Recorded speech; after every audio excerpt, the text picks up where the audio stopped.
আসসালামু আলাইকুম, আমি মোহাম্মদ রাকিব হোসেন, রাকিব স্পেশাল ব্যাচের পক্ষ থেকে সবাইকে অভিনন্দন। আজকে আমরা শিখব কিভাবে দশমিক থেকে বাইনারি নির্ণয় করতে হয়। চলো একটি উদাহরণের মাধ্যমে এটা শিখে নিই। 75, 10 এটা দশমিকই আছে, এটাকে বাইনারি করতে হবে। তো আমরা ফার্স্ট একটা কথা মনে রাখবো, দশমিক থেকে অন্য সংখ্যায় যাওয়ার সময় সবসময় ভাগ করতে হবে। দশমিক থেকে অন্য যে কোনো সংখ্যায় যাওয়ার সময়, দশমিক থেকে আমি অক্টালে যাই, হেক্সাডেসিমালে যাই, বাইনারিতে যাই, যেখানেই যাই না কেন সবসময় মাথায় রাখতে হবে দশমিক থেকে যখন আমি অন্য কোনো সংখ্যায় যাবো তাহলে ভাগ করতে হবে আমাকে। তো 75 এটাকে ভাগ করতে হবে। এখন ভাগ করবো কত দ্বারা? আমি যে সংখ্যায় কনভার্ট করবো আমি সেই সংখ্যার ভিত্তি দ্বারা এটাকে ভাগ করতে হবে। তাহলে 75 আমি 2 দ্বারা ভাগ করতে হবে।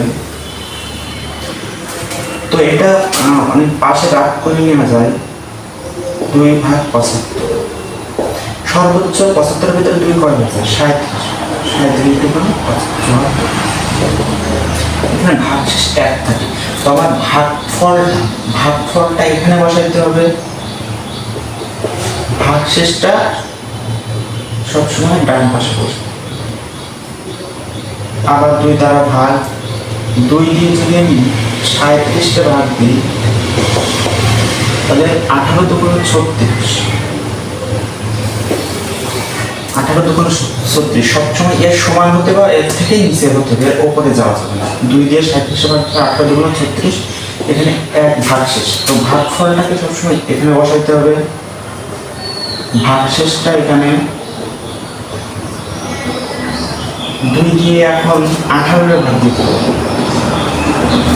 দেখো 2 দিয়ে 18 ভাগ দিলে 9 দুগুণে 18 ভাগশেষ দিল। তাহলে ভাগফলটা কোথায় বসাবো? ভাগফলটা এখানে, ভাগশেষটা ডান পাশে। তারপরে 2 দিয়ে 9 ভাগ দিলে, 2 দিয়ে 9 ভাগ দিলে 4 দুগুণে 8, এখানে ভাগশেষ 1 থাকে। তাহলে ভাগফলটা এখানে বসাবো আর ভাগশেষ এখানে। তারপর হচ্ছে 2 দিয়ে 4, 2 দুগুণে 4, এটা সবাই জানে, 2 দুগুণে 4, তাহলে ভাগশেষ থাকে 0। এখন 2 দিয়ে আবার 2 দিয়ে ভাগ দিলে, 2 দিয়ে ভাগ দিলে কি হয়? 2 ভাগ 2, 2 2 এর ভিতরে কত আছে? 1 ভাগ, 2 কে 2, ভাগশেষ 0। ভাগফল কত? 1, এই যে 1, আর ভাগশেষ 0। এখন কথা হচ্ছে ম্যাক্সিমাম অনেক স্টুডেন্ট ভুল করে এই লাস্ট পর্যায়ে এসে এখানে 0 1 বা 1 0 কোনটা কোথায় বসাবো এটা দ্বিধাদ্বন্দ্বে ভুগে। খুব মনোযোগ দিয়ে দেখো এটা কিভাবে এখান থেকে করতে হবে।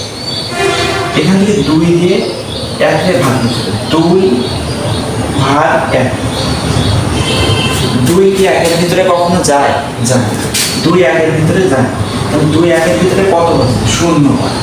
2 গুণ 0, 2 গুণ 0 মানে 0। এখানে ভাগশেষ কত? 1, ভাগফল কত? 0। ভাগফলটা এখানে বসে সবসময়, প্রথম থেকে ভাগফল এখানে বসছে আর ভাগশেষটা এখানে বসে। এটা হচ্ছে দশমিক থেকে বাইনারি করার সহজ পদ্ধতি।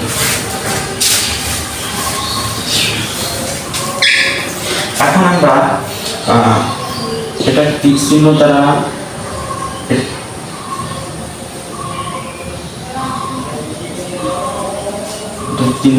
কনভার্ট করতে পারি।